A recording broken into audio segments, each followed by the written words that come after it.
I gotta find my music. He's like, oh, and we're live. So, good evening, everyone. Sorry about the delay there. A little, we got off track on time here, but welcome to the Missing Piece. I'm your host, Trish, and it is Monday, December 19th, and it's a week from Christmas for those of you that celebrate that. It's also a few days from Yule for those of us that celebrate the changing of the year from the dark or from the light to the dark for a few months. Um, and I also want to thank Carnation for sponsoring my show tonight. And I am super excited to welcome Jesse Peak. He is a certified MUFON field investigator for the state of Pennsylvania, as well. He's on the Experiencer resource team. And an investigator for the Scientific Coalition for UAP Studies, with certifications in astronomy, space exploration, space advocacy, mental health, and case management, introduction to computer technology, basics of digital imaging, PowerPoint, public speaking, and disposition into investigations. He's also a published writer in the MUFON monthly journal. X is it X or EX? EX, I don't want to. 13 Bravo, artillery cannon crew member in the Army National Guard, and where he did his training at Fort Sill, Oklahoma, and a counselor for 5 years, teaching classes to young adults and Eagle Scouts. He also has a podcast that has risen to the top 5 on, oh my goodness, she just gave me this, Spotify, yes, and that is a link at the bottom of the screen. So so welcome, Jesse. I'm excited. He was on Chasing Prophecy last year where we first met. Well, I guess internet, how we meet on the internet, unofficially met, I guess. And we've talked quite a few times over since then. So yeah, absolutely. Thanks for having me. yeah. I love coming and chatting and having these conversations. So happy to do it with you again on your own show. So that's cool. Yes, it's exciting. And it's always amazing to see, especially like a year apart. I love that, how we can see how people have grown and changed, and in this community, with anything paranormal or astronomy or UFO, anything like that. I think, well, for myself anyways, and it seems with most people that are my guests and friends and such, our beliefs and opinions on a lot of these things change all the time with new findings. Um, so it's always fun to hear, just Oh yeah, because I've interviewed somebody a year ago doesn't mean that they're going to have the same thing absolutely. to Yeah, say, you you can see know. the growth in people. You know what I mean? What they've learned, the difference, and just being just a little bit more intelligent about the subject and all that kind of good stuff. So yes, I agree totally. So Jesse, tell us what you have. The last time we talked, I think you were pretty new to MUFON at that time, but you're also an experiencer yourself, correct? Yes, absolutely. Yep.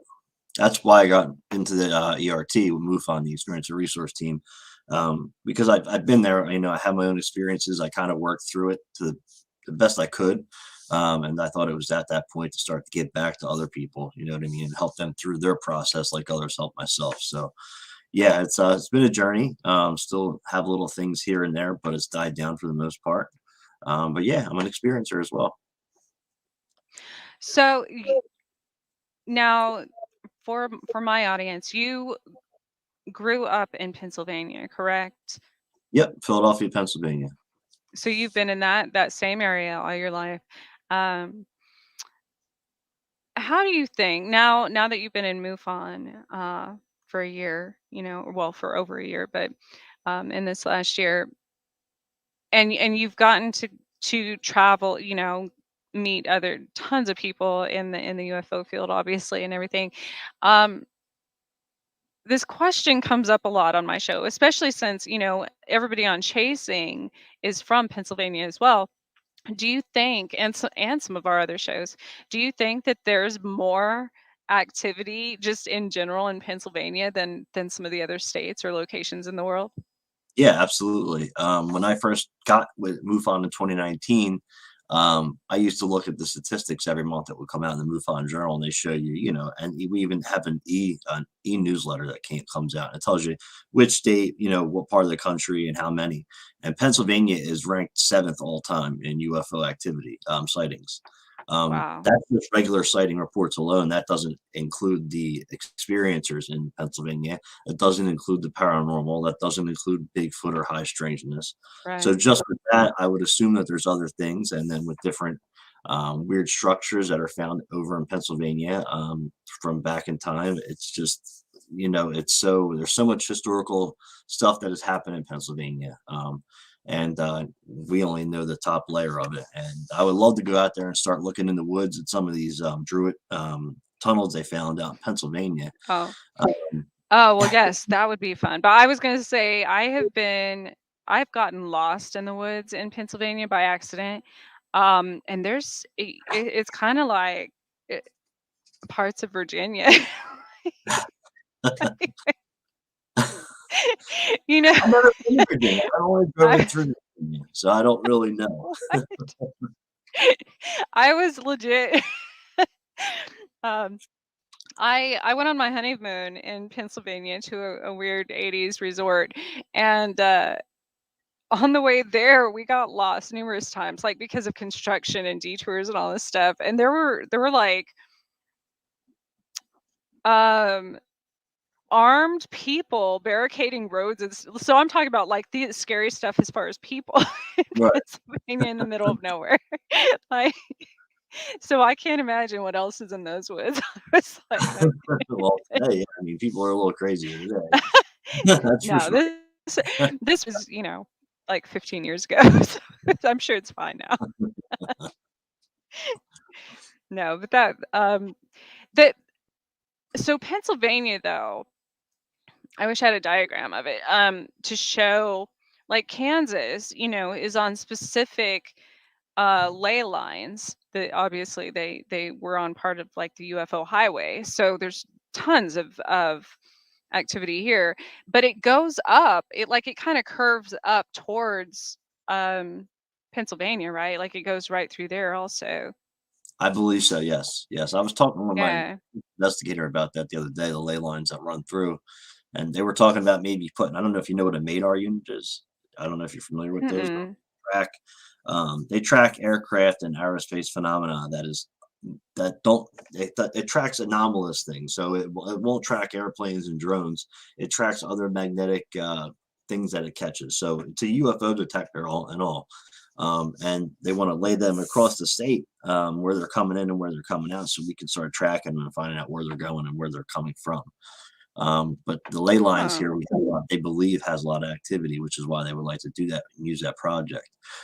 Anybody can buy a MADAR unit, put it in their home, and it alerts you and actually beeps when it gets a hit. And then it also gives you the location, the longitude, latitude, where it was at, how long it was there for, all that data to collect, which is really pretty cool. So it's funny you brought that up because we are just talking about the ley lines. Yeah, I would be afraid to have in my if I had one of those in my house, it'd probably be going off all the time. Be like, it's over your house or something. There's Yeah, and the alarm, supposedly the alarm is like really loud, like a smoke detector going off. So Oh no. yeah. But I mean the real, guys that want to do it 24/7, that alerts them, they love it. So So for your website, uh, which I find this fascinating that you're actually doing scientific research on the electrical phenomena that goes along with UFO activity. So if you could kind of explain that much better than yeah. I can So too. we started Project Bat Tech 404 October 1st of 2021. So we're over a year now doing our research. And what we do is we investigate and research electrical malfunctions that are associated with UFO sightings or encounters.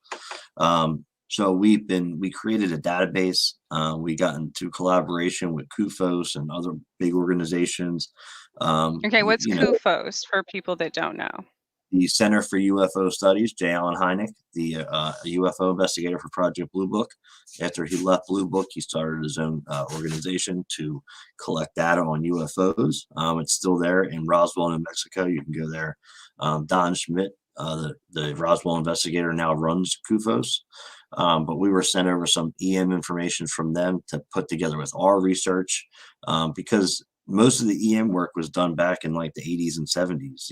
It's really nothing updated with new information. And our technology has changed so much since then that there needs to be new data on this so we can understand, what it's affecting, how it's affecting it, why, how close it is.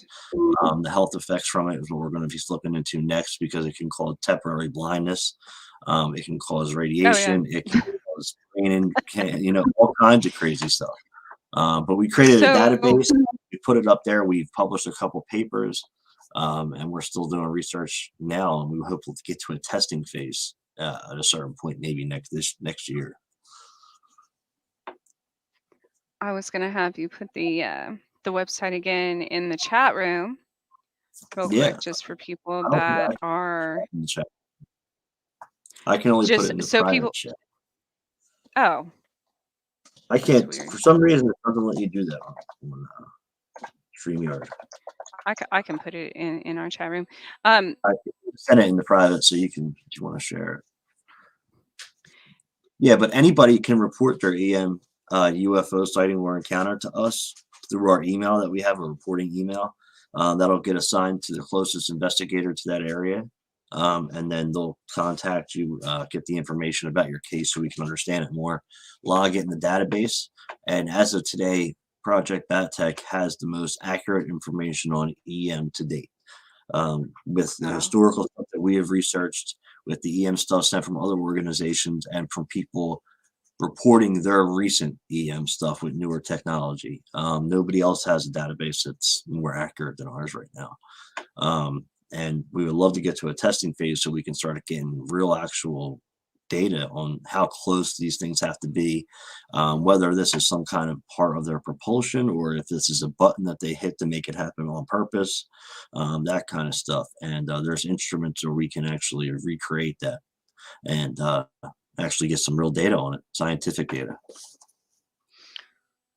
So I was going to show you, I can see if I can pull it up show it on my screen. You were talking about health effects of these things and I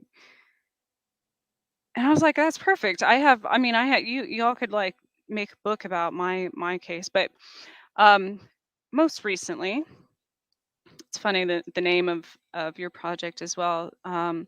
This was back in September 20th through the 22nd. It's usually around the 20th to the 22nd of any given month because those are specific portal days that they can travel on. But anyways, on the 20th, and I'm trying to pull this up so I can show everyone else too. I walked outside and there was a dead bat in front of my vehicle. And nothing had bothered, there's like cats and city cats and stuff in the neighborhood, birds, everything else. But it was unbothered, untouched, meaning there was no other, if it just died or something killed it, you would think that it would be mangled in some way or whatever, no. It was completely untouched, dead bat in front of my vehicle. And so the first thing I think, and even like I get heart palpitations when there's like ships in the sky and stuff, even if they are, what do you call it? Cloaked. Yes, I'm sorry. Okay. I couldn't think of the word. Even if they're cloaked, like nobody else would see it, obviously. I can tell because I've been doing, that started with me being able to identify these things. as a photographer, because a lot of my cameras would malfunction Right. if there was something in the sky, obviously. And some certain cell phones and stuff pick it up now, with that advanced technology of smartphones, obviously. But it just depends. But anyway, so there's this dead bat in front of my vehicle, and I showed I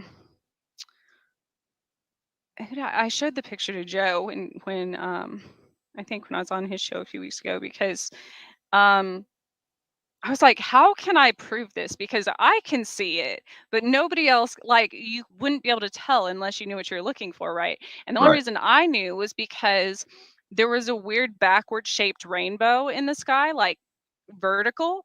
And then there was also, like, if you're looking at a blue sky with clouds, it was like a smudge spot in the clouds, like if you're looking at a picture or painting or something and you're like, is that like a blur in the but it was Yep. in the actual sky, not through my camera, not that's the only way I can explain that. Um so I had this app for blind people, actually, that identifies objects. So I'm like, maybe I want to see what will happen if I point that through my phone, right, at this object. And it identified it as a ship, which is funny, or a boat. Really? And I'm like, huh. So obvious. And and it outlines it. So you could see something there that this app identified as a boat in the sky. And Huh. I'm like, well, that's a start. Like, at least somebody might believe me that that was I her. love that app. Yeah. So that night, of course, these things happen to me all the time and have my entire life. I'm just now figuring out how to kind of, I'm sure like MUFON, or maybe your other projects do document. I just um and so that night I had all of these electronic things, and I did take pictures of those. I mean, you can see, that's another thing. I took one video that looked just like the lights were fine in my room or my house or whatever. Um because in my vision they looked fine, but I could feel that there was a fluctuation in the energy, and that came through on my phone. On the video on my phone, it came through that the lights were flickering, even though I couldn't see those with my bare eyes. Wow. And so later that night, um I was oh, I took a shower and the water like literally electrocuted me. I have proof of that. I took pictures of that too. I had like all these lines on my skin, and it's like there was nothing in there that could have hurt me. There wasn't, Right. I mean, physically, like, that I could see. It looked like if you were stung by a jellyfish. So, like, literally, it just appeared all of a sudden, right? And so every time these things happen, um, it's always a series of events. My animals go crazy. I have videos of them doing that. You can literally see these things affecting. Sometimes I've videoed them where they look like water, literally, like um, almost like a translucent being, I guess. Okay. Um, and every time that happens, right afterwards, I get almost radiation poisoning, quite literally. And the only reason I know that is because before I understood what was happening years ago, I would get really sick. My hair would start falling out. I would have weird like burn marks and stuff. And I would go to the doctor and they're like, this doesn't make any sense. It looks like you've been exposed to a very high amount of radiation just within the last 24 hours. And I'm like, I was just at my house, or something. And so I started putting that together as well. And it happened on the same time every month or few months or whatever. And I had the same effects, or it had the same effects. And it affects my animals the same way as well. So it's interesting that um, I've it, and I know, I've had 2 heart attacks. I've had multiple strokes. I went blind one time. I went deaf. I some sonic variations will cause my ears to bleed or That's nose or all EM whatever. stuff. Huh? That's all EM stuff. Your eyes Yeah. bleeding, your ears, temporary blindness, all that. Yep. So it That's happens to me all the time. So I'm so excited that you all, somebody's finally investigating. And it happens to people around me too. They just don't realize that that's what's happening. And right. I didn't realize it was happening to other people as well. I was like, well, maybe I'm the only one that in this part of the country anyways, that the aliens mess with because I don't know. I was born outside of Roswell. I don't know. What I mean? You always wonder if it, but then I would be out in public and these things in my area would become apparent. They'd be like, I would just overhear people in the store. Yeah, I don't know. My ears keep bleeding and I keep having heart palpitations and it was always the same times that I was. So I started taking more note of that and like when, from the airfield the jets would fly over and stuff. Um Right. See, now it's funny you no. brought that up. You went to the doctor, and the doctor was like, "This doesn't make sense." Blah blah blah.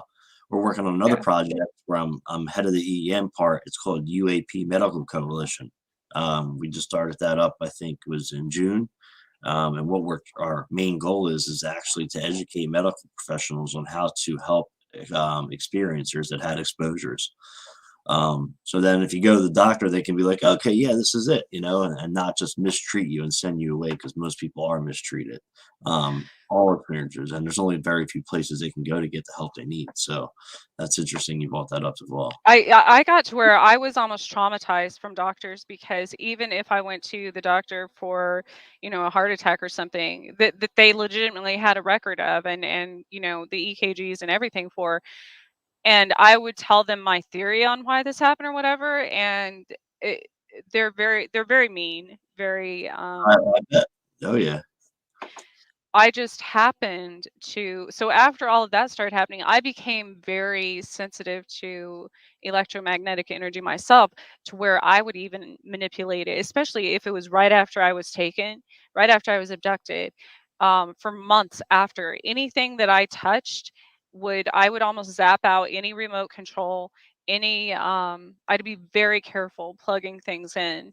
Um, and like my blood and such was radioactive. Like I had to be careful about exposure to that too. And actually it was like extraterrestrials that told me that.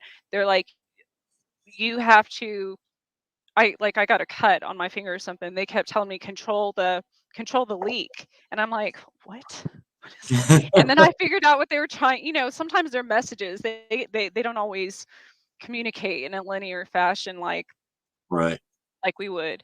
So I'm like, what is that? Why every time I do something, or like wash my hands or brush my teeth or something, they're telling me to clean the sink and that makes sense. It's like people with chemotherapy.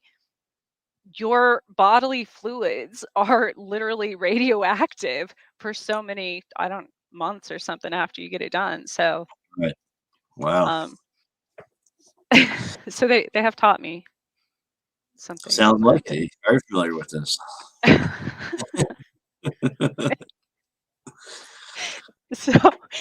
So, so your projects, I think, are going to bring about an entirely new, well, new data, anyways, but a new, completely new, different viewpoint, on the subject matter, and with doctors, that would help so much.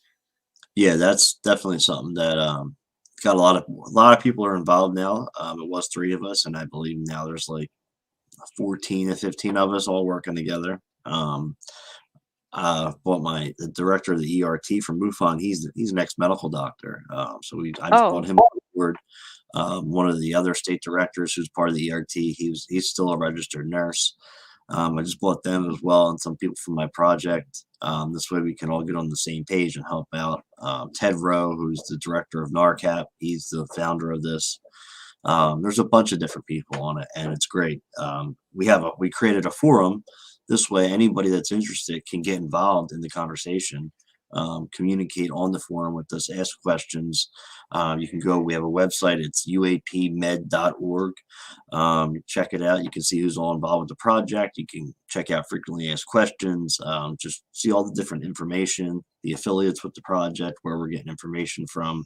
And it's all to help experiencers, because really it's MUFON ERT, or you can go to Opus for help if you're an experiencer. There's other little groups, but those are the two main ones, you know what I mean? And there needs to be more help. And if they can't go to medical doctors and get the correct help that they need, then there's a problem. And that is an issue, because most people will get sent to the loony bin or Yeah. get medicated up to where the point where they're not even physically alive anymore. Right. So it's about making the changes that are important in this field, and not just going and investigating case over case over case. So let's actually do something a little different this time. We've been doing this for 75 plus years, really haven't gotten nowhere. So let's kind of change the aspect of this and help the people that are really giving us the most answers in this field. Experiencers are one of the biggest keys to ufology, and people don't realize that yet. Yeah. So Well, and there's still such a stigma about it, especially places like Kansas where I live. I mean, now I'm not the same as a lot of people here because I didn't grow up in this state, but I have got, I finally got to the point where I don't care what other people think about me. If I want to, I'm either going to die trying to find help, or you put a message out there and try to find help right, yourself. So right, so that was the point that I got to. But I do know, and I didn't realize until I got more involved in this community, that there's so many people that are experiencers, because it would be something like, I'd just be talking to my sister or something openly about UFOs, like out if we're at a restaurant or something. And it spreads that way. Like the um people around us would be like, they would just come forward right. and start say, I've never told anybody this, but I've had this and this and this happen. And so people are starting to open up more, but it's still very, the small towns especially.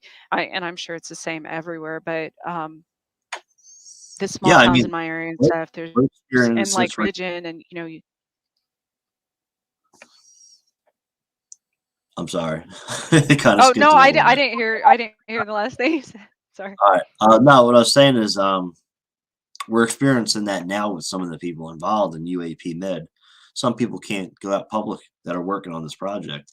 Right. And then I have scientists working on the project, Project Bat Tech, and they can't come forward.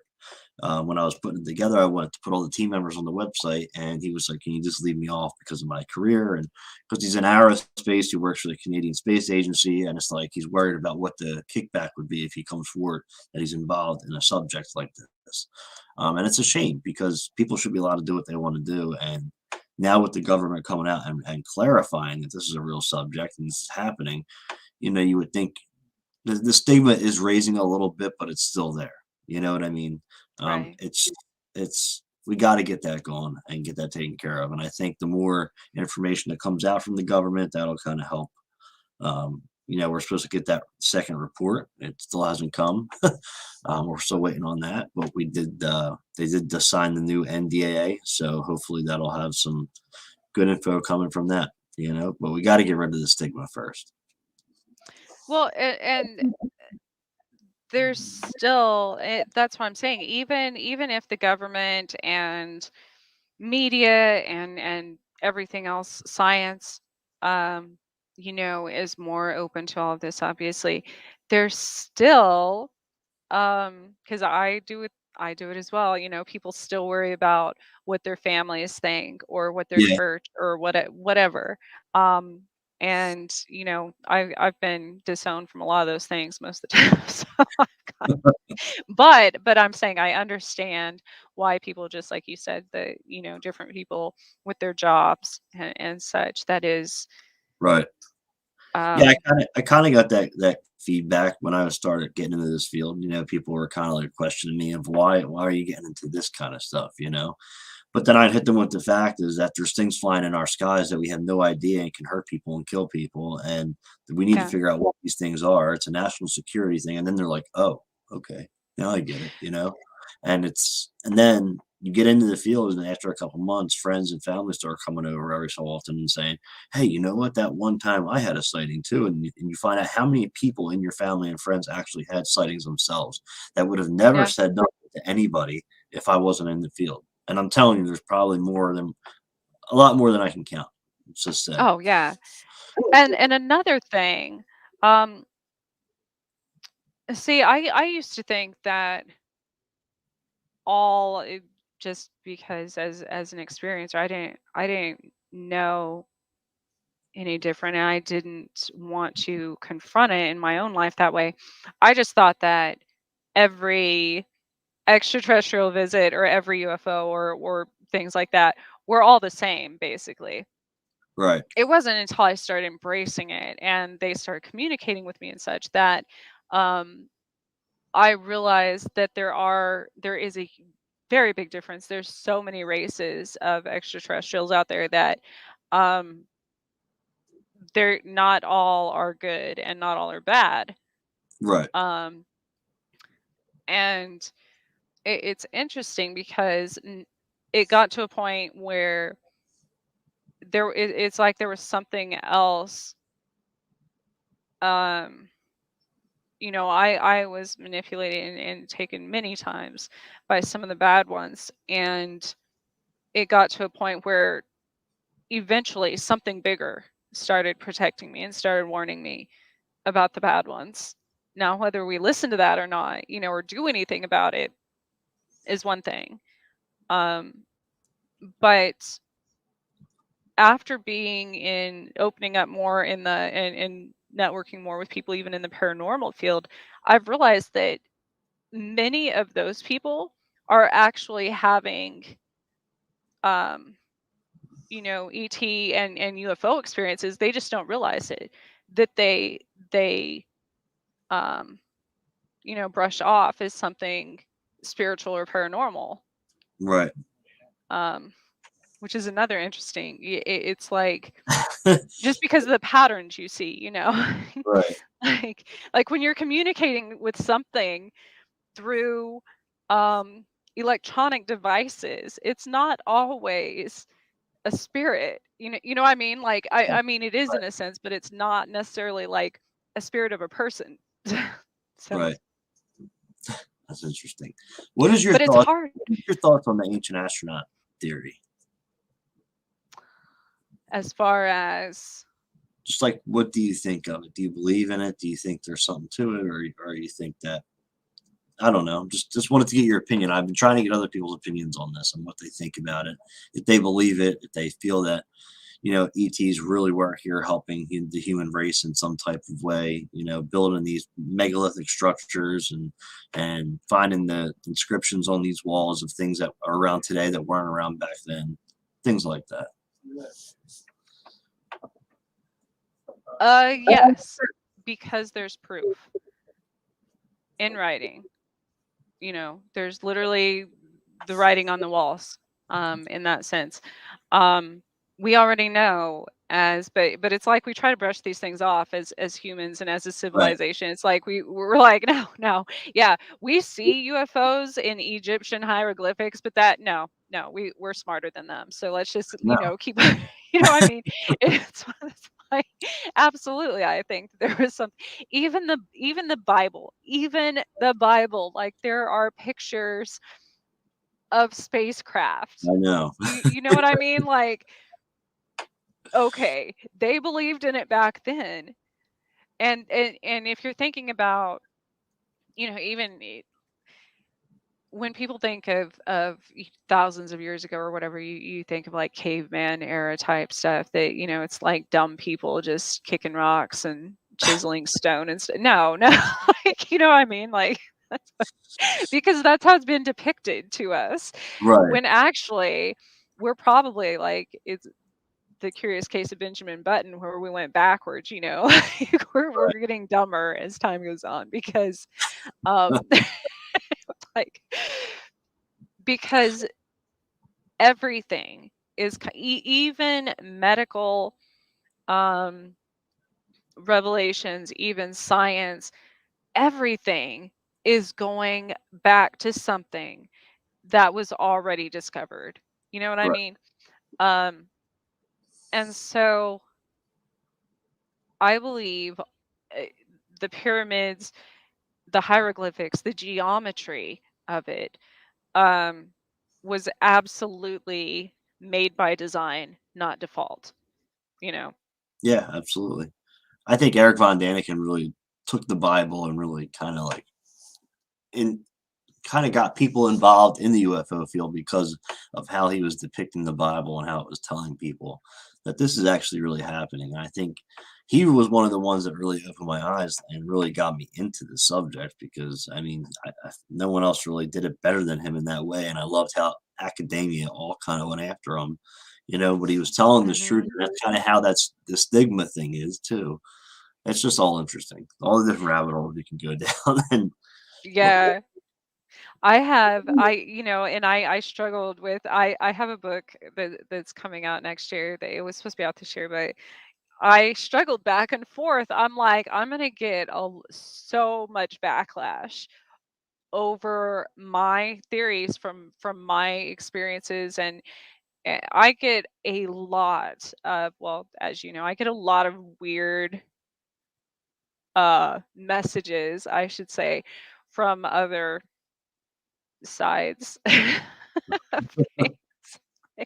Like stuff that I wouldn't know, that wouldn't just come out of my d- right. especially after these visits, actually, after these electronic, I get all these like they call them downloads nowadays. So I get all these downloads, and I've started to document it and write it down and stuff. And I'll forget I did that, completely forget. Like I won't know at the time that I was doing that because something else was probably, Channeling through took you. over my body channeling. Right. So I'll go back to that months later. I find notebooks all over my house that I just randomly wrote 3 pages of, scientific notes on. And I'm like, there's no way I wrote that. There is no way I know that about quantum physics. You know what I mean? Just something random. I'm like, like, that sounds way too smart for me. That's not It's good that you write it down though, so you can find that kind of stuff later on, right. you So know? then I actually, after I go back to these things that I've channeled in automatic writing, then I research the science behind it, you know, trying to put two and two together to see if something is actually possible or does make sense, to make it make sense, because I'm one of those people that kind of has to see things to believe them, or have like some sort of, even if I'm not trying to prove things for the sake of others, it's myself, and I think we do that as humans too, kind of. It's like a reassurance thing that we're not going crazy, Yeah, or absolutely.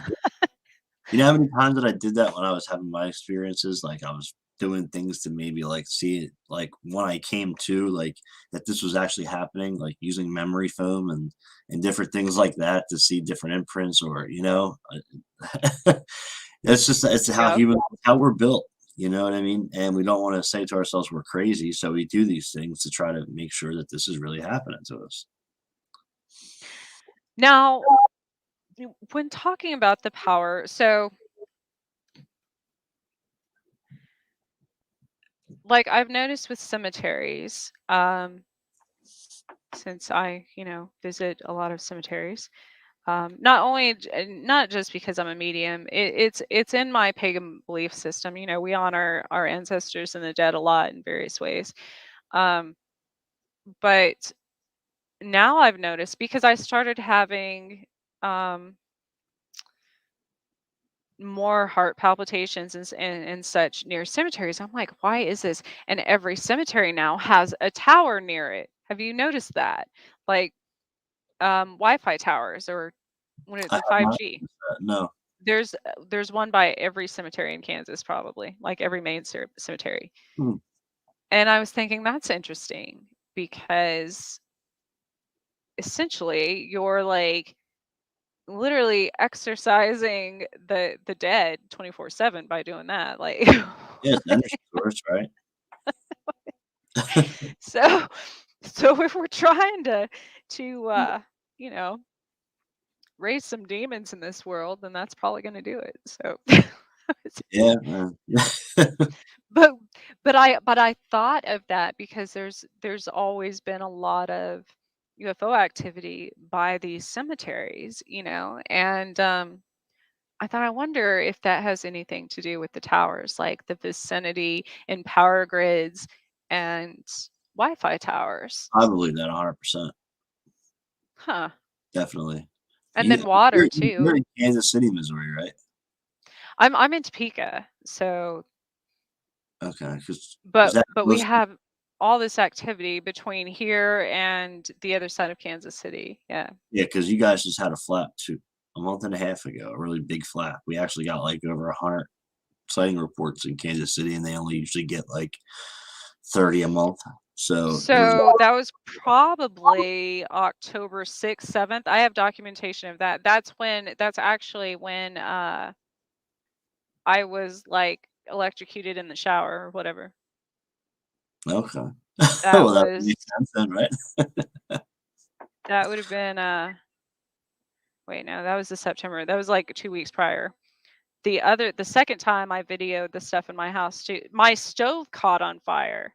My electric stove caught on fire on its own. That was the October one. And then after that, after all, so here's the thing that nobody's putting together, which is highly concerning to me, and I always recognize it, always. So I don't even leave my house during those days because I know what's going to happen. So after that time, yeah, the my stove caught on fire October 5th. This lasted through October I want to say October 7th-ish. But then the aftermath of this, so then I have a picture of all this hair that fell out on or October 7th. Yeah, that was the time. So right after that, the influx in crime in Topeka was astronomical. I mean, literally, like we had a high-speed police chase in the broad public daylight, like huge shootout downtown by the Capitol that week. There were more murders and thefts, and like everyone went crazy right after that, which is what I animals, you would hear about like animals attacking everything, people attacking everything. I'm telling you, that time, and I knew it was directly related to that, led to, because I'm sure things, well, I know how electrical systems affect me, Right. and if you're not used to that, it absolutely, especially animals, would agitate. I can't um remember the name of the government project that they did, but they were using electrical magnetic waves to control people, yep. and that still happens today. Somebody else was just telling me about something that happened like that too. I It just did a might show on that. There were actually a few from the 60s and 70s, even into the early 80s. There were a few projects that were still contracted through the Midwest, through Nebraska, Kansas, Missouri, and Oklahoma, that had not been fulfilled with Russia yet. hmm, That were supposed to be within the late 90s to into the 2000s. okay. Yeah, there's an MK Ultra, that's what it was. The face, and it's in the Well, chat. that too. Yeah, that too. Yeah, it's interesting. This is why I like this electrical stuff, man. And I had it happen to me. That's why I started the project. I had a sighting with my dad, and my phone malfunctioned. It was a brand new phone. Didn't make sense at all. And that's why I started Project Battech. And the first case that came in was somebody else's cell phone that they reported. So it was interesting. And about that, if I don't know if that person is a book reader, but that I would read Dark Fleet. It's all about Antarctica and the reptilians and the secret space agent, the space secret space programs and all that good stuff. I'm reading it now, and it's one of the most intriguing books that I've ever started to read. So, what's interesting about this is, uh, but instead every direction south past the ice shelf in Antarctica. So, from uh, and I've never researched it. There's a lot of things that when I would get messages from extraterrestrials and stuff, I didn't. It's like the trauma. I almost blocked out a lot of that. But for years, they were giving me messages about Antarctica and that it was dangerous for humans to do anything, have anything to do with the ice shelf or Antarctica. Antarctica. See, I can't say that word, but I swear that was one of the biggest messages from whoever on another side had given me for a very long time. Like to a point I would get anxiety about it. I would start panicking like who do I tell? Like it was that important that Right. I wanted to tell someone that would listen to stop messing around in Antarctica because it's going to like end the world or something, you know. Um was that was one of the main messages I got for a long time. You're right. Like, who are you supposed to tell that to without them thinking They you're would listen, right. Oh, I've gotten tons of things like that. Every time there's, like, something, oh, like, when the Hadron, Collider was activated. Oh, yeah. Or when, like, we start doing weird things on the moon, I start like, I'll have nightmares about these things. It's like there's literally something, you know, if your brain had a door on it, like if somebody's banging on, trying to get you right. to pay attention, you know, or to Yeah. do something about. But then I never know, like, what do you do? Who do you tell? What are you going to call your senator? Okay, I'll be thrown in a loony bin. Like, Yeah. you know, Yep. I've actually reached out. I was reaching out to politicians all this past year, trying to just get anybody to get write me back. And most of them would be real arrogant and egotistic and write what they're doing for the neighborhood and just completely ignore what I'm talking about. I had one politician actually write me back and tell me that he gave me all the information about what was going on in the government, writing the bill of releasing about the paperwork that was released on June 25th, what the new bill that they were writing and signing into act was going to do. Um, and he also told me he was going to have his intelligence committee look into it, and then sent me another letter that it was being in process of being looked at, which I was completely shocked. You know what I mean? Because usually you get the runaround. But we'll see where that goes. That's interesting to me because that just means that people are starting to get interested in it, which I love. So well, and I mean, it was coming to that back in, you know, the 60s, even with. But the problem is every time that happens, well, back then in politics anyways, people started dying. You know, you know what I mean? Um, one of the first major times anyways that like in my parents younger, you know, in their lifetime when they were younger, was Kennedy. Um, right, a lot of conspiracy theories started coming out during his presidency, his time in office, and then like with Marilyn Monroe and stuff. And that's the first time you ever heard about like UFOs or anything out of the ordinary.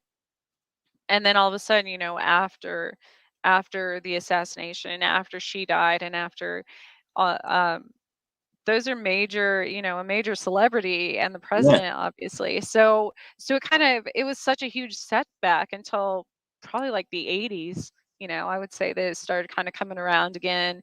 And there's always um something to overshadow it. yeah. And Always. then of course it died out again for another, you know, 20 Yeah. years How before. the Cold War started. It's the same thing with Yeah. that. Like UFOs after World War II, we started looking into that, and then the Cold War happened, and that completely shut UFOs up. Every time Yeah. it comes around, something happens where it overshadows it, and we don't get to continue doing This time during, UFO. you know, at the beginning of the entire I guess the beginning of the shutdown really was when that started again, got the ball rolling because there were so many theories on um like the virus coming from Yeah, another planet and all these yep, things.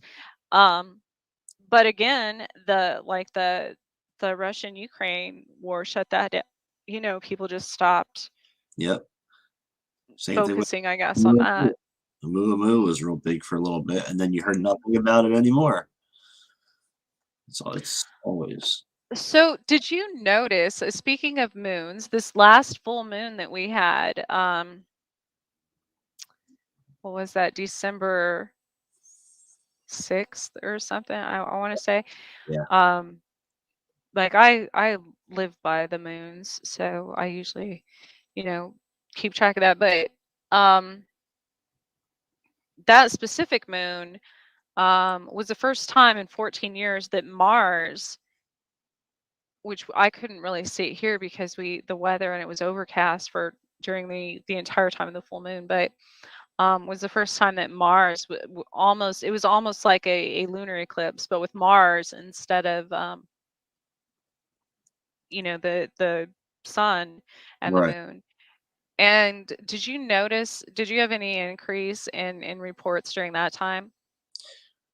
I don't know. I would have to check, but I know I've gotten a lot of stuff this past month. A lot of cases, a lot of ERT stuff. So that could be why, maybe. I always got messages about Mars, that Mars would conquer man or something. From the time I was little, and I never knew what that meant. I'm like, what's that? I'm like, oh, Mars. They would say like and especially when I was little, I didn't know what they meant by like the giant red planet and all these things.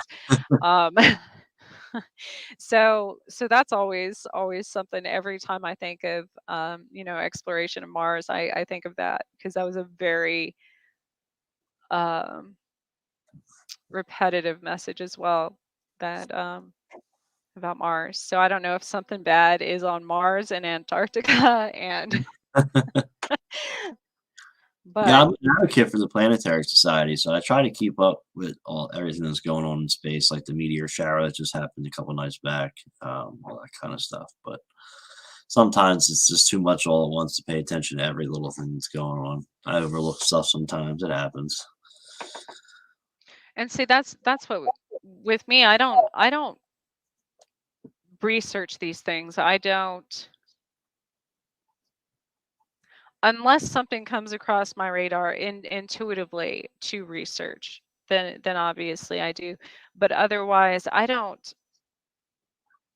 guess I don't always want the negative or like the just all the BS, involved. Like I don't want the filler stuff. Like I either want factual scientific evidence Right. or to back things up, or like real person accounts, experiencer accounts and things Right. like that. I'm not worried Um, about Balthazar. I'm not worried about Area 51 anymore. I'm not worried about right. Area 52 or any of the fucking military bases or any of that crazy shit that has been debated since the beginning of time. It's Yeah. about getting the real information that's going on now that is in play right now with the Yeah. phenomenon.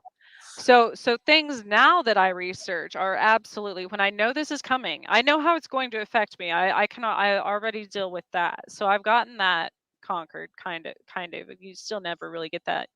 But but how is it going to affect my surroundings, meaning my city, which is literally turned upside down when these things happen because the crime, my kids' schools, things like that. It's just like when was it, over the summer, when it wasn't the summer, it was the beginning of so it's happened September, October, November, and December now. September, I believe it was when there was a mass school shooting threat at like four schools between Kansas and Oklahoma in one day. In one day. So it was Kansas City, Topeka, Wichita, Oklahoma City, all at the same time, all on the same day. And then right before that or right after that, there were tons of reports of UFOs.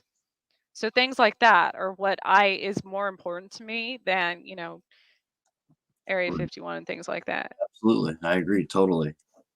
I'm on UFO Twitter, so I see this kind of stuff all day long, and it's like I don't care about any of this kind of stuff. You know what I Yeah. mean? And in the beginning, I was kind of staying up to date with everybody on UFO Twitter and what they're looking into, and I got to the point where I realized I was like, this is not the important stuff that we should be looking at. And Right. that's kind of why I'm still on UFO Twitter, but I do my own stuff behind the scenes that I feel is the most important stuff to be doing, because you could just sit there all day and look at this and look at that, the Wilson Davis memo, all that kind of stuff. It's just it's old. Now, And it really another helped me thing, move the field forward. That's what's important. have you, this is a new thing. Well, it's not new for me, but I mean, I always have spine problems after it. But have you noticed an increase in people with spinal problems after the electrical things? Well, we haven't gotten a lot of people talking about the effects on their bodies. That's something we're going to be Oh, looking into now. We haven't had anybody report about any kind of physical effect to them, which is weird. that is weird. Usually it's multiple different kinds of equipment they have that go off. Now I have heard of one case where it was like temporary blindness for a little bit, and then one with a little bit of radiation poison, which is the Cash Landrum case. But not a lot. That's why we're making the focus this week coming up, this week actually, and next week to look into that. So, two things with the temporary blindness. There's been a few times in my life that I've experienced temporary blindness. Um, one of the times in New York, doctors couldn't figure out what was wrong. My eyes, every day I was literally going blind. Like my eyes were turning white, like a blind person. Um, they tried so many different drops and all kinds of stuff. And this was in a very short period. It was within like 2 weeks. That was when I lived in upstate New York. I did live very close to a military base, and I believe that time, especially with my military abduction, experience, they were doing experiments on people back in the day with lights, with like laser lights. There's actually I would have to look it up and send it to you. There's a project about this. Um, I don't know if it was MK Ultra related or not, but it was a military project. But um, and they would do that to people by using a series of flashing lights and things. It would make the person temporarily go blind. But after that, they would be able to see in like infrared and different, very like almost night vision, which I was Huh. after these things. So I 100% believe that specific time was probably part of some sort of experiment. Now, the other times it's very different. You go blind literally from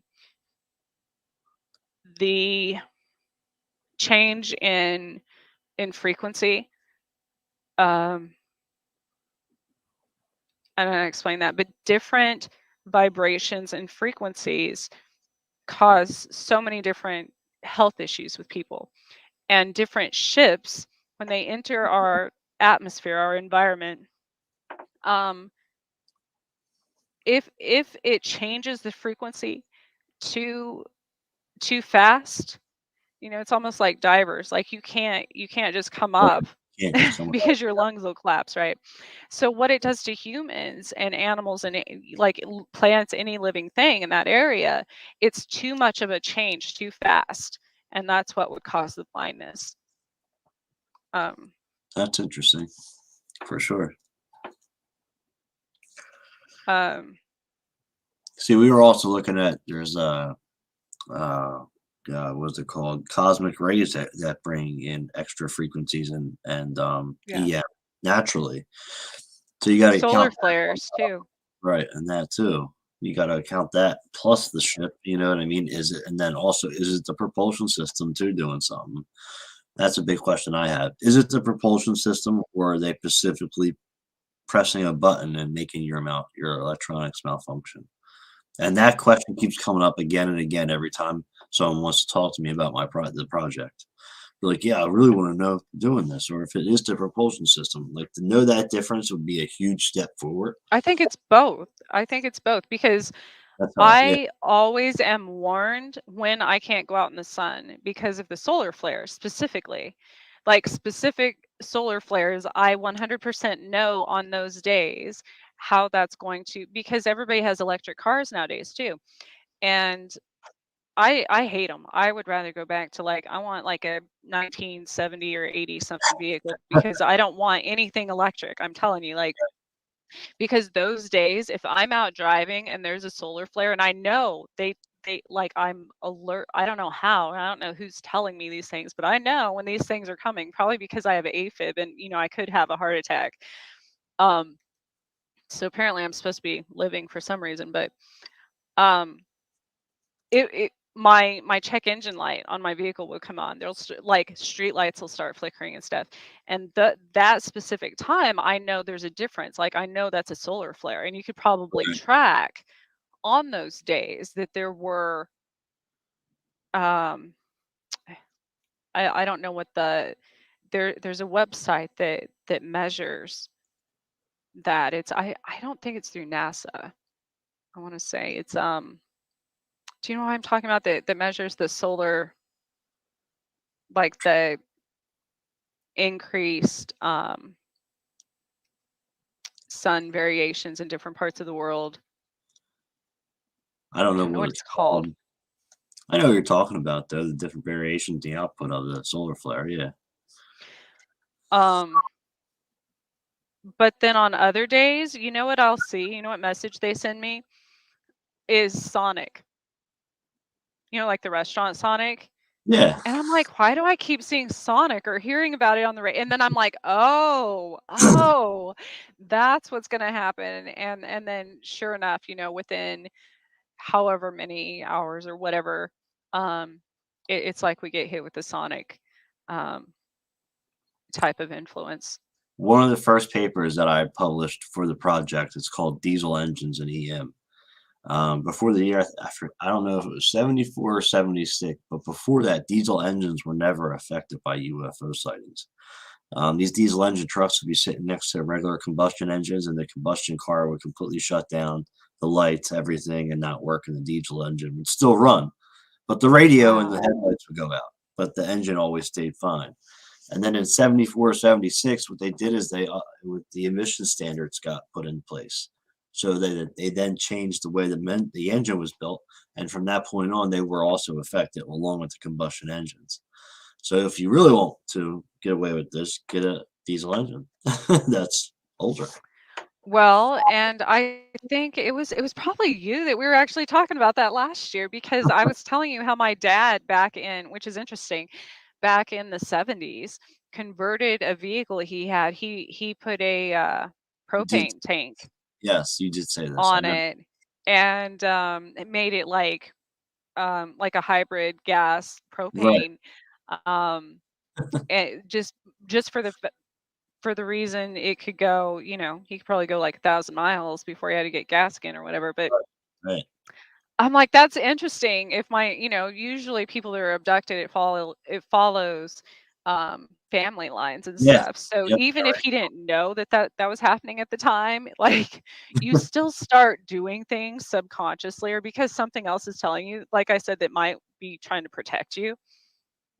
Um, which is probably why I want to go back to like a 70 something vehicle, with a rebuilt engine, and because I could tell you, out of all the vehicles, every one of my vehicles, and I remember the points it happened. I didn't know that was happening way back in my early 20s and stuff.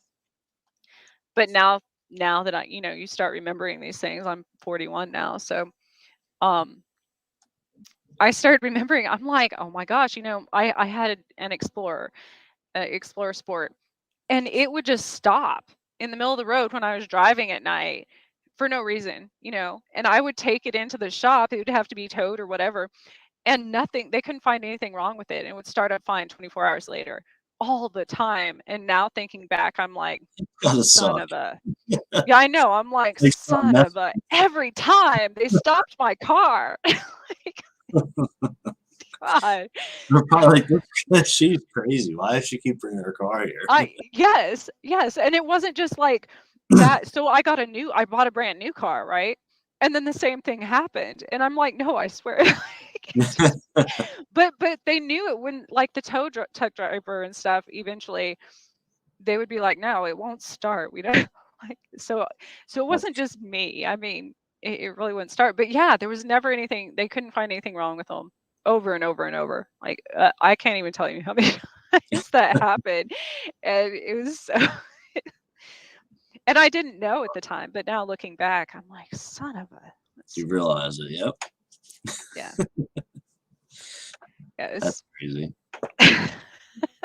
I can imagine that. You know, she's back again. Yeah. Yep. Every time.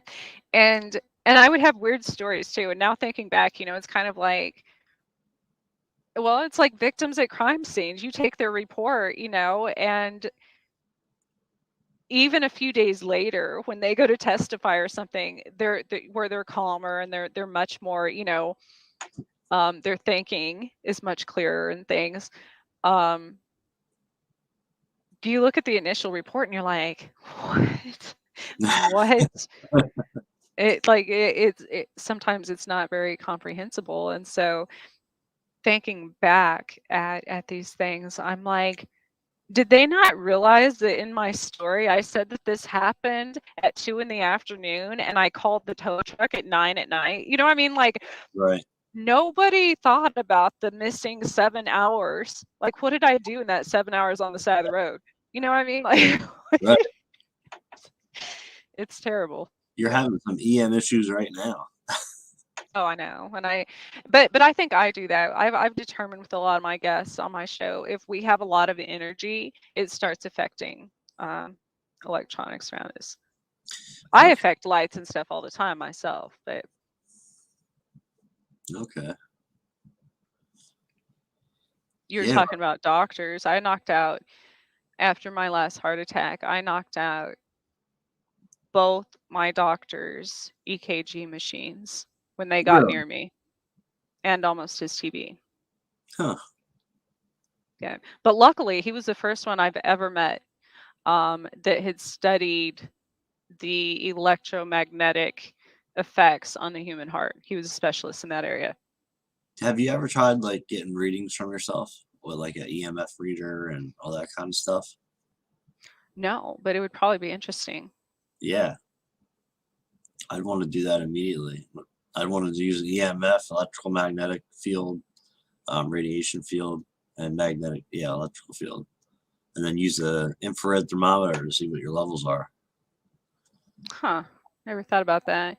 Because Yeah, it would be, I would assume it would be different after these things are in my immediate area, obviously. absolutely. Yeah. So another thing, which I doubt anyone has ever researched, I only put 2 and 2 together after reading about astronauts and what would happen if humans, were taken into space back and forth and things like that. An interesting thing, and I don't know if it became, I don't know how it happens. I don't know why it happens. And I wonder if this happens to other experiencers. But I started noticing myself, my kids, a few days before we're taken, and this is how I know it's coming. But also, since I'm psychic, I started having like premonitions of being taken in certain scenarios and stuff that were usually in the future. But my temperature, like I would get a fever a few days before every time. We were seen by specialists, all kinds of people about this. Like my daughter and I were, because we kept getting these fevers with no other symptoms. It wasn't like we were getting sick. And they're like, I don't know, you just have some weird fever syndrome. Um, I was reading about and looking at scientific theories of what would happen to humans if you went into space and things like that so many times or whatever, or astronauts. To make it safe to travel, probably even through different dimensions, and not internally cook, basically, when re-entering the atmosphere and things like that, your body temperature would have to be raised beforehand to make it safe to do so.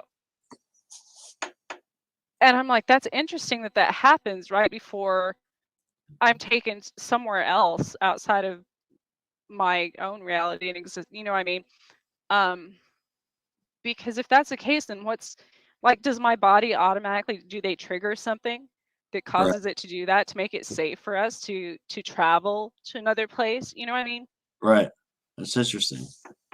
Hmm. And I wonder if that happens to other experiencers. You know, they just don't know it. Maybe. I don't know. I mean, I don't know. Maybe. I mean, you know how they say that ETs maybe are on a different frequency, which is why we can't see them most of the time, or me. And then we have experiences as experiencers, and sometimes we see ET beings. So maybe they are raising like the EM field around us, or what we're doing, so we're able to see that frequency and see the beings themselves.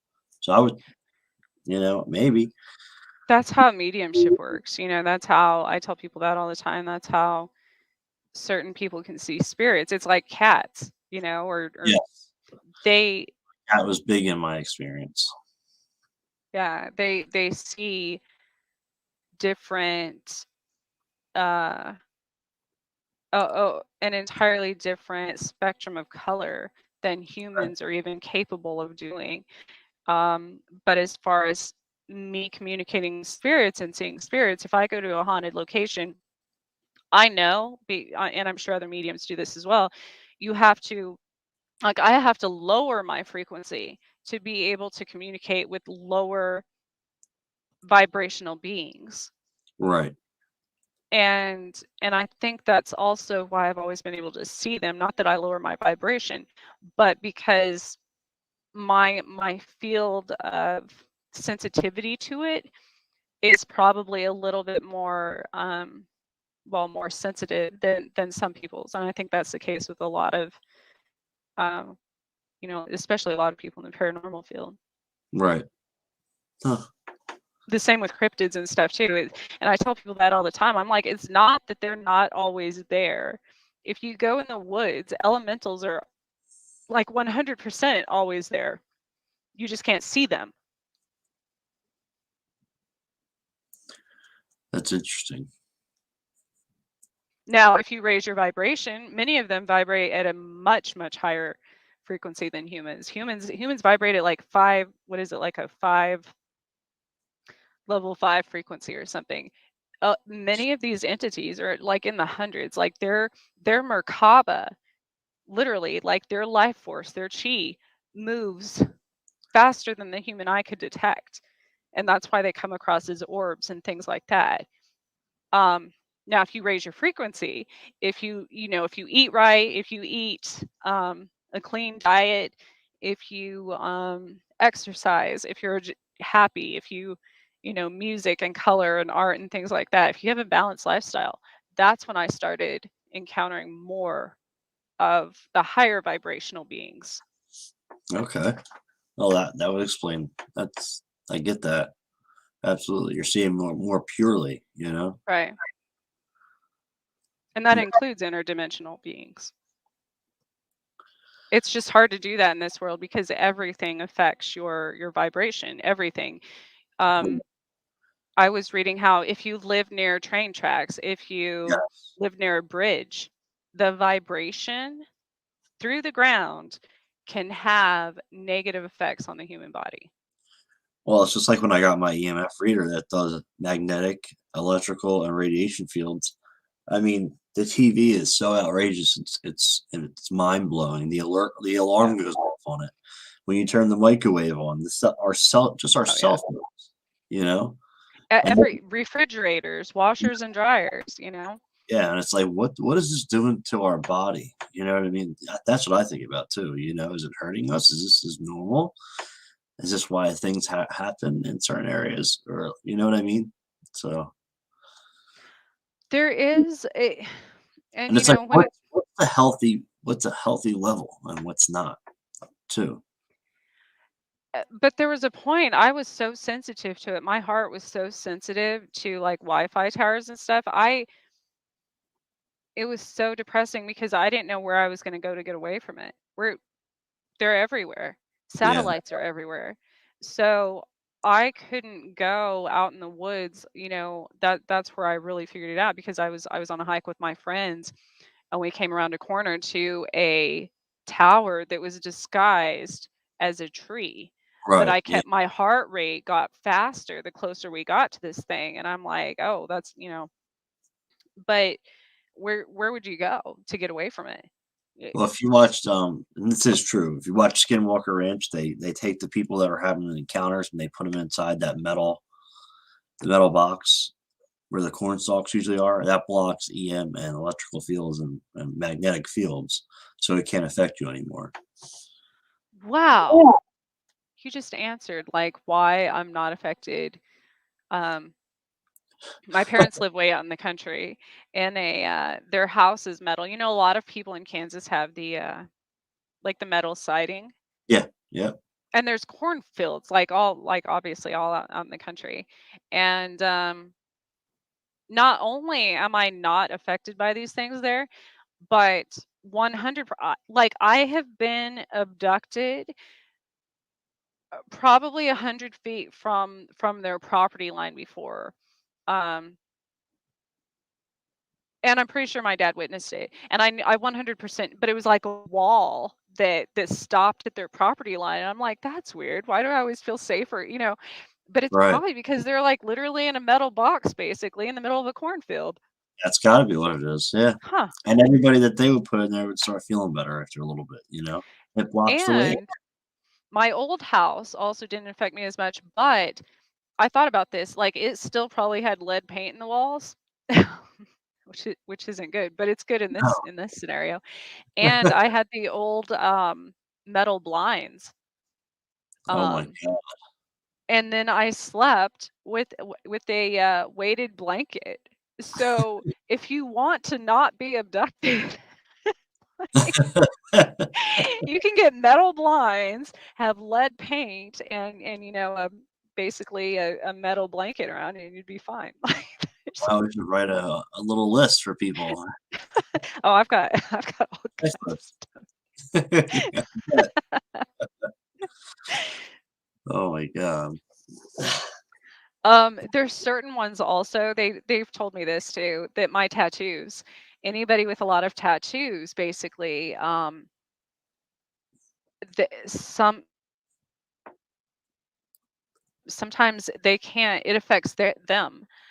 Like they can't touch me. They can't physically touch me. Like it would basically poison them, which makes sense that humans are that toxic that we would, poison we would poison an ET. Like, but yeah, that's what they were telling me. Basically, like, and a lot of people have metal in. I mean, we have tons of metal in our body. Right. Um, that's another thing that raises you.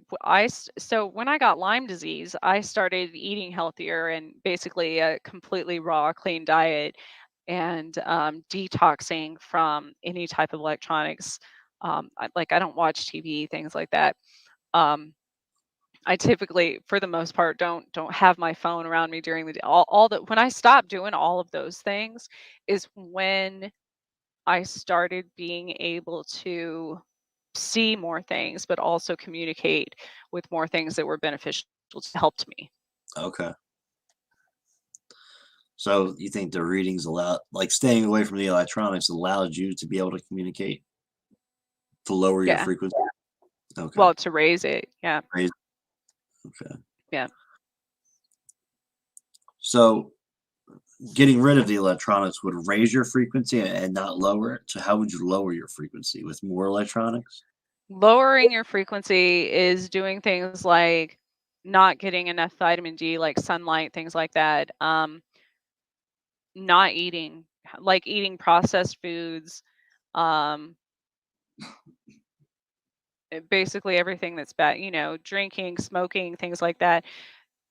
As a medium and a lot of spiritual people, and that's why you see more people like in the what is it, the Ayurvedic communities and Buddhism and things like that that meditate, like meditation. But of course, when you're meditating, you're what? You're not, you're quieting your mind. You're not around electronics. or you're Right. not, you're not watching a screen per se. Um, there's so many singing, music. Um, music has again, that's another sound frequency. Yeah. Music, sound opens portals. So, um, that's been around since the beginning of time. Um, different color therapy, vibration therapy, um, things like I started doing red light therapy, which had a huge effect in my healing with Lyme disease. And that's a specific, um, not frequency, but it's a specific color, red, that has a healing effect. Okay. There's also blue lights that have healing effect, but not the kind that comes off of your phone and computer and things like that. But there are specific, each one's for some does something else, Okay. and it affects your DNA. I had no idea that there was color lights to do that. Oh, yeah. Yeah. I used to do it, especially in the wintertime, when the sun's not out as much.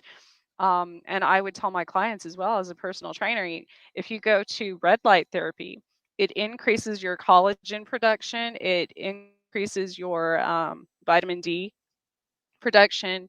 Um, it's a good aid against like depression, decreases inflammation in your body, aids in healing at a cellular level, as well as like muscles and joints.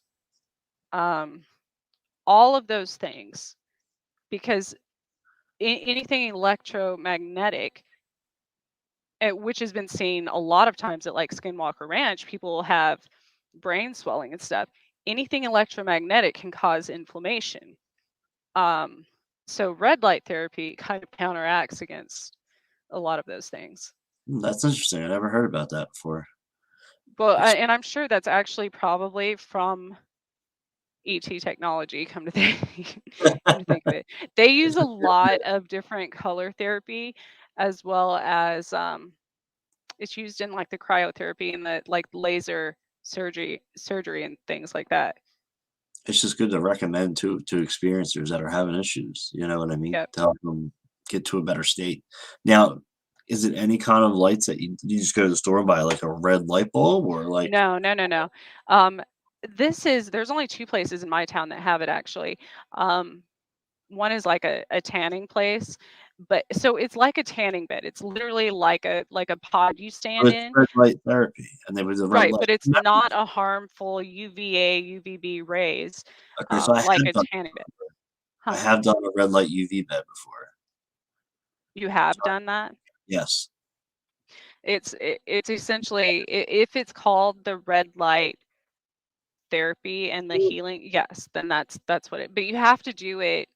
You can't just do it once. Like you would have to do it consistently for like a month for it to Okay. work, Yeah. basically. Yeah, they had it at the Planet Fitness where I was going to the gym at, and I was like, "What That's is where I that?" used to. That's one of the places that had it that I used to go Yes. to because it Okay. was fairly inexpensive to do it that way at from the gym. It was, it's like $20 a month or something. $20, that's it, yeah. If you go to like a medical place that has the exact same machine, it's probably like 100 and something a month because I used to do that too. But Yeah, no, I'll pay yeah, the 20 and do that. right. Yeah. So you have to do it for like 10, 12 minutes at a time, probably 3 to 4 times a week to start with. But it literally made such a difference, like night and day difference in my life. That's great. After I got past like the trigger, it was weird for me being in like a pod of red light, obviously, as an experiencer. Like that scared me.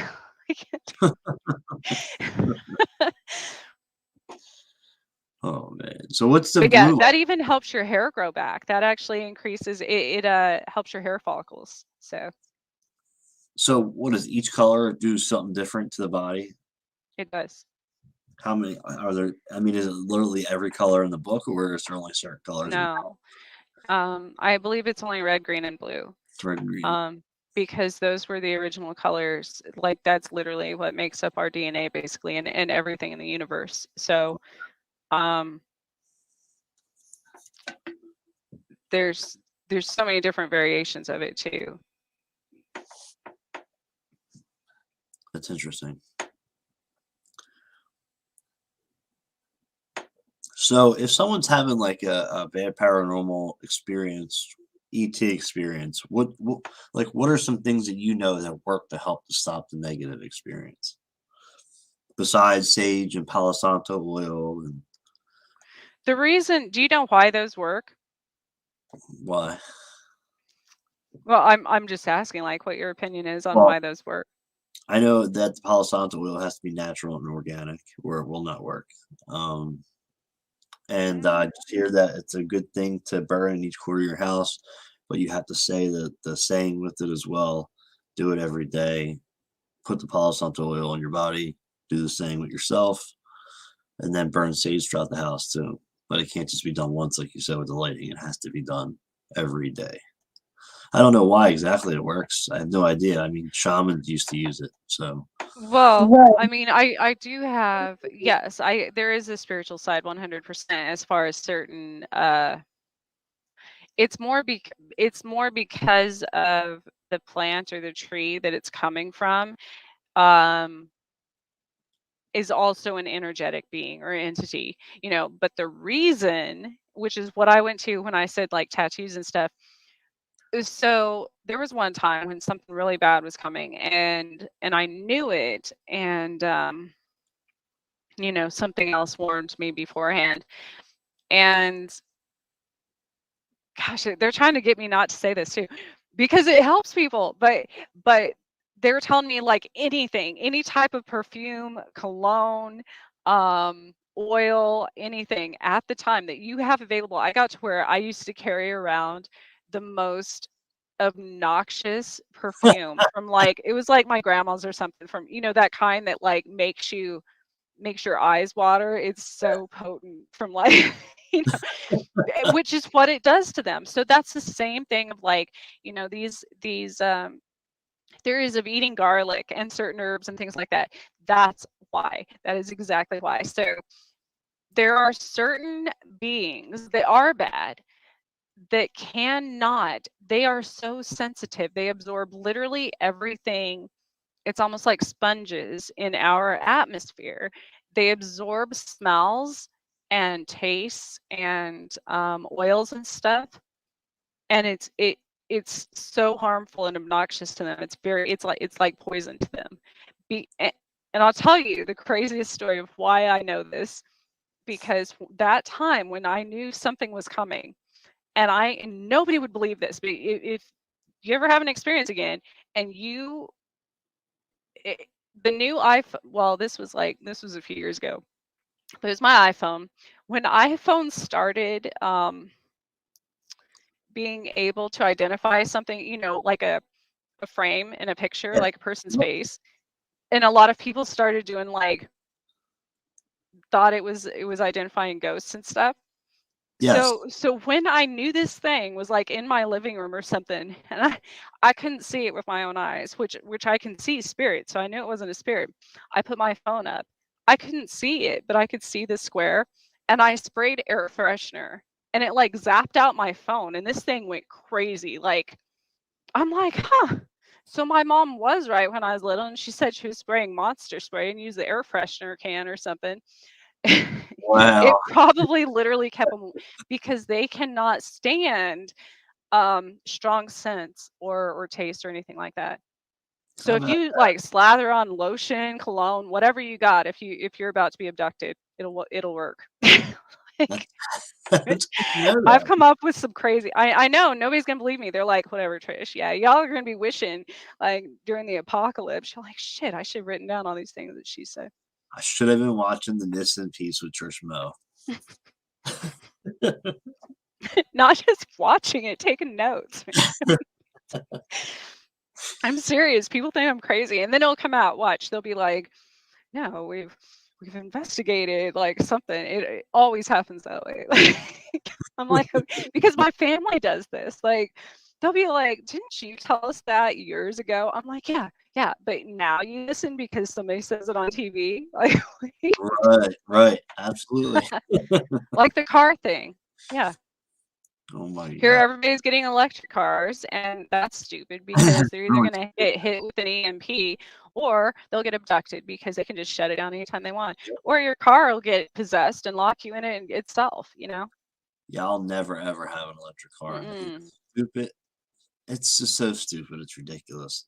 And then you gotta pull over, and then you gotta plug your car in and sit there for a half an hour Yeah, just screw to charge that. the battery.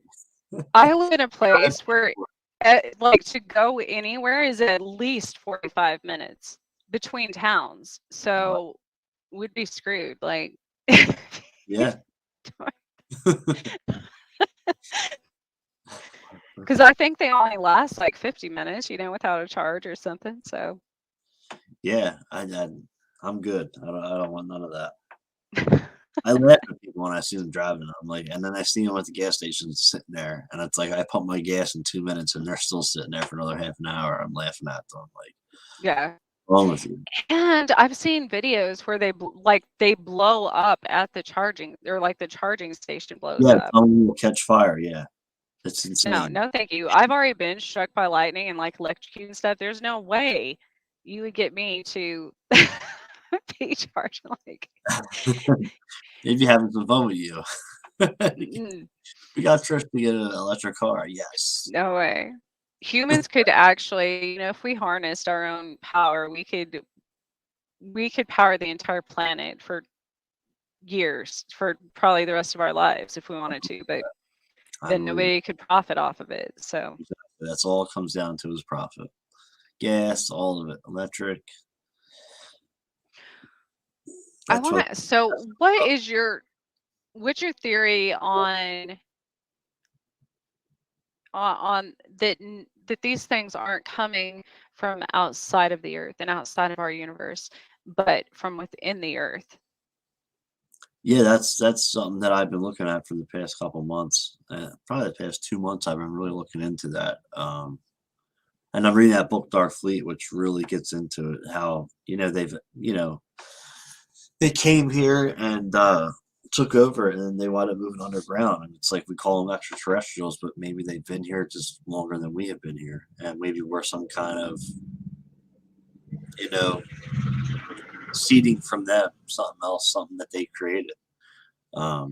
The book talks about it. The Atlantic part of the world being the true Atlantis from the Bible that talks about it, and the Pacific is where the reptilians live now under the ground, and they fight with a different race that they're at war with, and under the ground is the safest place to be for them. But I don't know. I do think that maybe it's possible that there are some species here already, if not a couple. Um, and they are just living in Antarctica, and it's possible the government knows about it, and that's why you're not allowed to fly in a no-fly zone in Antarctica. And when they did that one time, they seen the hole going into the ice. Um, it's possible. I mean, I believe it. I don't know how I could not believe that. I I try to keep my mind open to all possibilities when it comes to this phenomenon. I don't count nothing out because so far more and more stuff keeps coming out, and it's like, see, you can't count nothing out. So I do believe it, but I do know that um,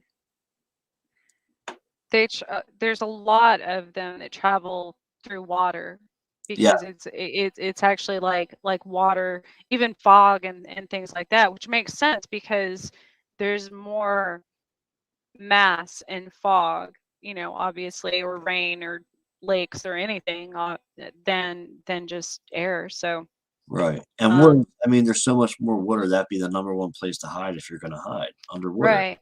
We haven't even explored more than 10% of our oceans, and then you I got always say that. you Like, got the why are we sending people to space when we should be training divers? You know what I mean? that's Like, what why are I said. we? That's what I've always said. Yes. When I Like, first got into why we have all this stuff that we're finding new fish and whales and things like that. And the fact that whales and dolphins are literally the smartest being on, like, science has proven I that time and time again on know. this entire planet, And that even jellyfish over are like humans. the real aliens it's crazy.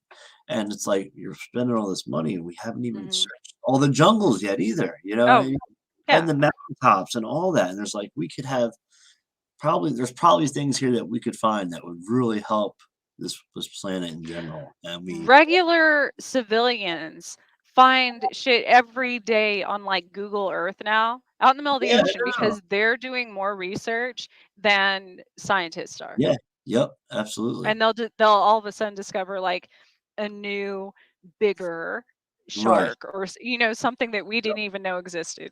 yep. And it's just like Just that. from some like 12-year-old sitting in their basement, like Right, scrolling Google Earth. right. The 2004 Nimitz that was flying from the air and then going over the water, flying in and out. And then there's that the Baikal Lake one where the Russians dive down and see the ET beings there. And that's what Yeah. you talked about earlier about coming up from the water too fast. And they all end up dying. It's like, that would be the smartest place for ETs to hide, you know? I And travel. think have you heard of the bottomless lakes in New Mexico? No, I haven't. Oh, it's the craziest thing. Like all think about it. All of these things that we just discussed are 100% normal in New Mexico. Where I grew up near the cliff dwellings, the Gila cliff dwellings, people went underground and like disappeared for how many years? Like forever. Um, and then of course there's Roswell, obviously, but there's the bottomless lakes, and they have a very high sulfur content, which is, it's kind of like hot springs and stuff. They're not hot though, but nobody's ever been able to dive to the bottom or reach the bottom, like anything. I mean, it's crazy. Huh, It's very common there. that's interesting. I'll have to look into that. I feel like people don't. There's a stigma about New Mexico too. I feel like people that aren't from there are like, nobody ever investigates or researches it because it is kind of scary. Like I'm feels dying good. to go to Roswell. I am dying to go there. I want to go there so bad and go in the fucking, excuse me, the stupid museums and just go look at everything and It's very touristy now, but it is, it is interesting to see. I want to nerd out, Um, I want to see. So this place, Bottomless Lakes, it is. I can't think of the water's like a blue green color, like in the like in some of the tropical islands, Yeah, in the ocean, but in New Mexico. So it's a very odd. It's in Chavez County, New Mexico. It's outside of Roswell. hmm. So I would definitely look into that if I were you. If you ever go there, because it's along the Pecos River. Pecos. Gosh, I moved to Kansas now. I can't even pronounce things that are the Pecos River.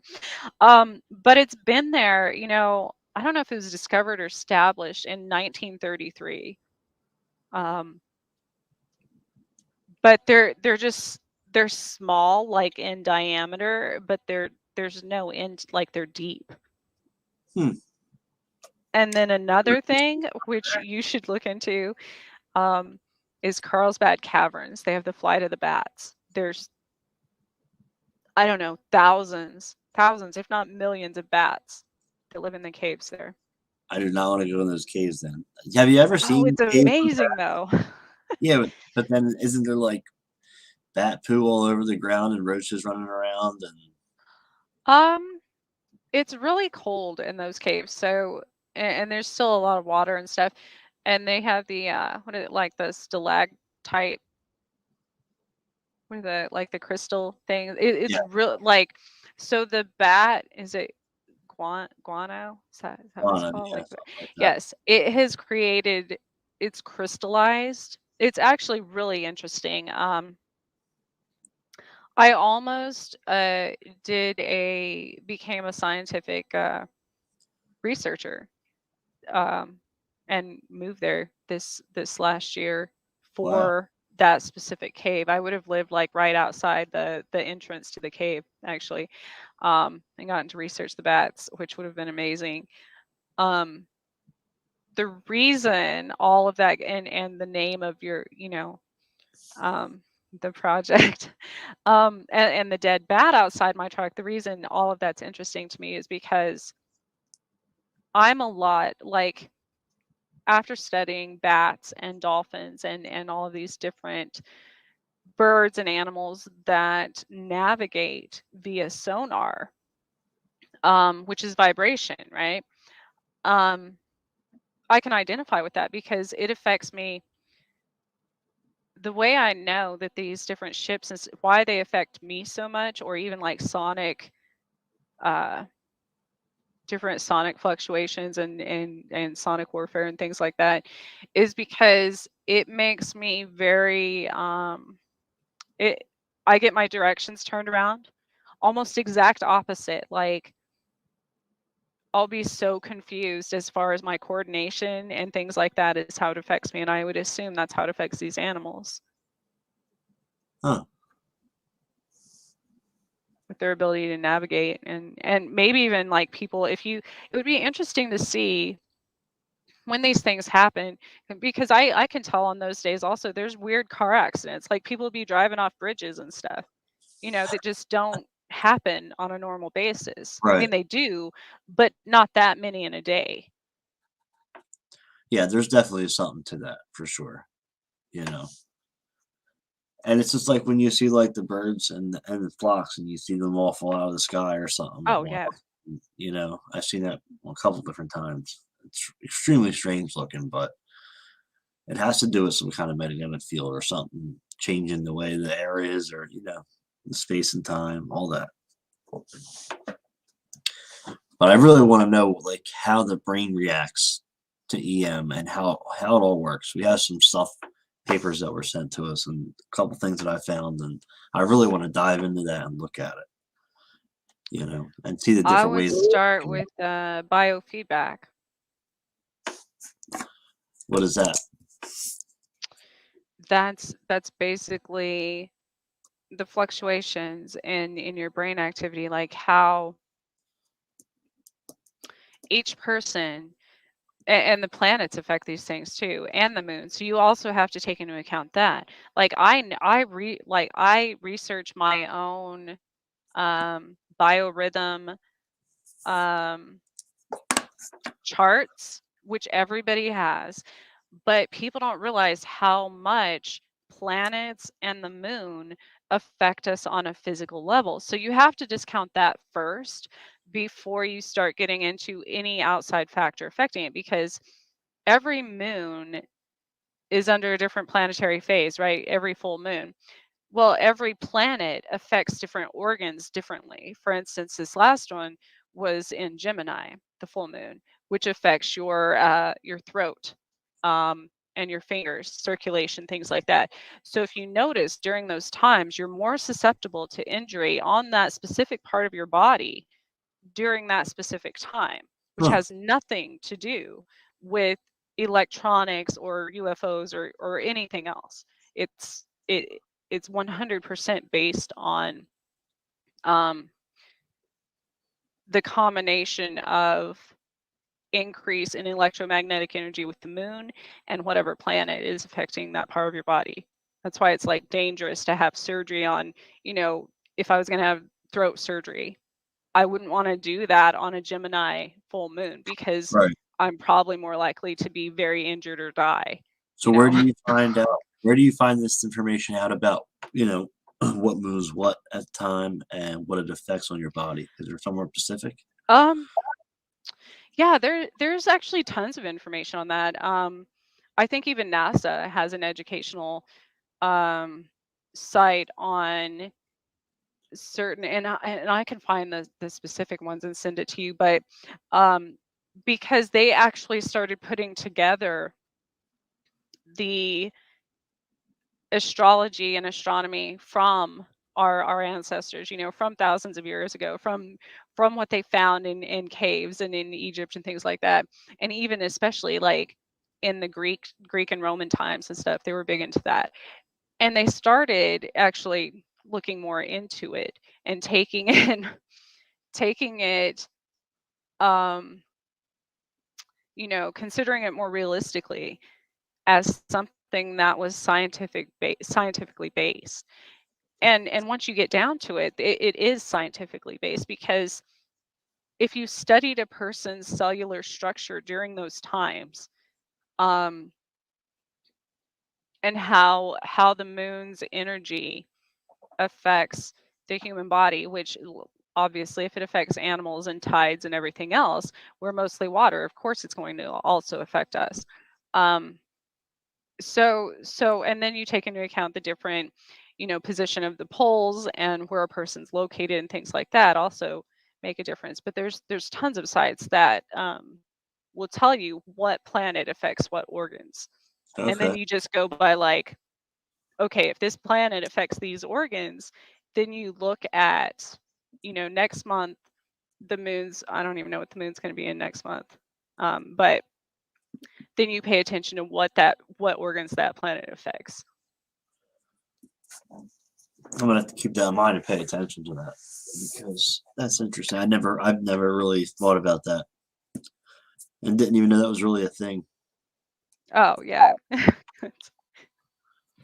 And once you start studying that, you'll probably look back, at different times in your life, and you could even I go realize. back to different times you were injured, and Right. look up the planetary where the moon was at the time, or what planets were in our orbit at the time, or whatever, and you would make a direct correlation. So you could even prove it, based on your own life.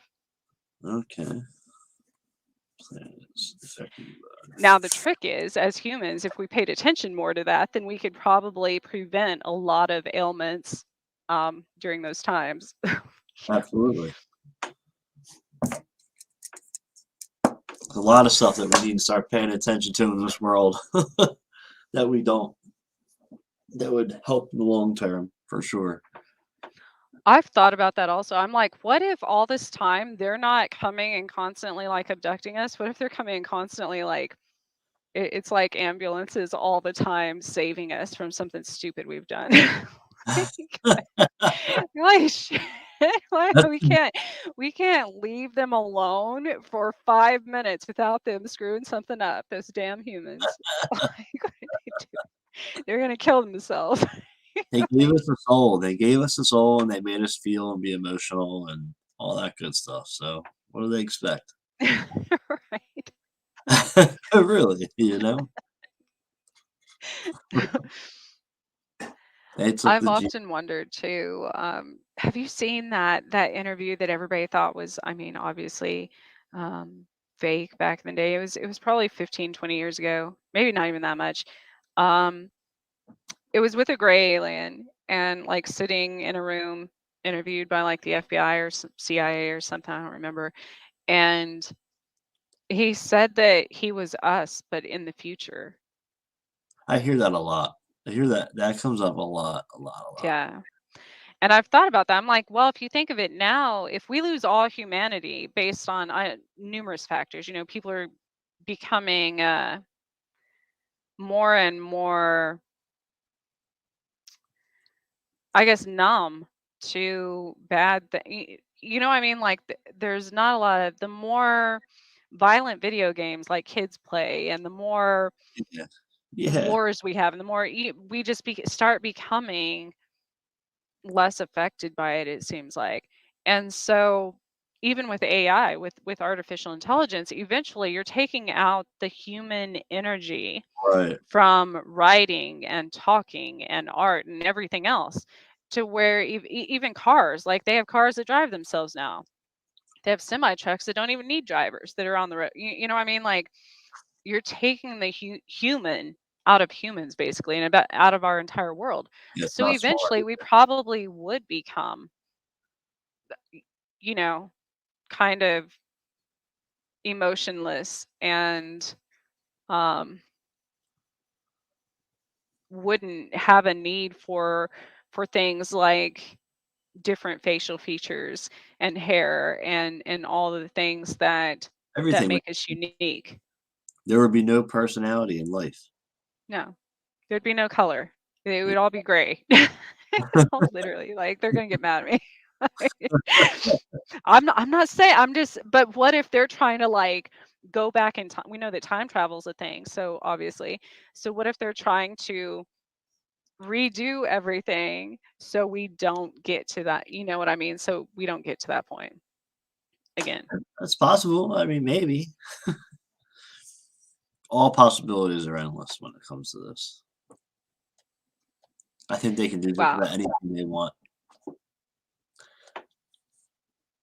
I then I was about to say, then you get into all the different religions that have said that that is the apocalypse, like the end is the beginning is the end. So if we're headed towards that, and then you go back and think about like Egypt and things where they were bald and they were kind of, a lot of things they did made them seem void of emotion or Yeah, like that yeah, human, empathy. Um, and so maybe we do that in cycles over and over and over, and then we have to reset the entire world again, where we start all over, because we do that in our own lives all the I wonder time. how many times we've reset it. Yeah, Really, honestly. that's what I'm saying. Every culture has their version of that story, but we're like, no, no, let's find a different reason. Like, but we're ignoring along the way while we're trying to find this different proof that while we're trying to prove them wrong, through our ego as humans, we're missing all these opportunities to change. So we just keep repeating Yep. it. Yep. Bro. That's really sad. That's really depressing, actually. It is. That's why the ones that know about it, we have to do the changing. It's Yeah. gotta start somewhere. So I didn't even realize it's already 10:15. But Jesse, it's been fun having you on again. It was good to talk to you again. Yeah, absolutely. I I put your link in the chat box. It will be posted on my YouTube, on this video on YouTube, obviously, in the information. And again, Jesse, tell everyone where they can find you. Yeah, you can find me every Thursday. New episodes come out of UFO Encounters Worldwide. They're on all podcast platforms and KGRA Digital Broadcast Radio every Wednesday at midnight. You can catch me on Twitter, on Facebook, wherever. And if you want to see our project, that's projectbattech404.wordpress.com. And that's it. Thank you for having me tonight, Trish. It was actually a fast 2 hours. And so the link on the ticker here going across the bottom of the screen is Jesse's podcast, which again I said has um, grown exponentially to the top 5 of Spotify. When did you start that again? I started with a podcast? Uh-huh. It was last year. So we hit our year in July or Okay. June or July. So yeah, we're in the top 5% most followed podcasts. So that was Wow. a Congratulations on that. That's exciting. I couldn't believe it. I was like, oh my God. So yeah, thank you. I appreciate that. And I will be on Jesse's show. Yeah, And I'll have to look at my calendar again. What I told you, January. mid-January. Yes, mid-January. So I've given him a lot of homework to ask me a question. We're gonna get deep. So thank you all for, I guess, for those of you who celebrate Yule, that is in a few days, obviously. Um, Blessings for that. And for those of you who celebrate Christmas, obviously this weekend coming up, Merry Christmas. I think I will be here on the 26th. Um, but otherwise, have a safe holiday and thank you for watching. Um, if we don't catch you until next year, everybody have a wonderful end of this year and we will see you again. Have a good night.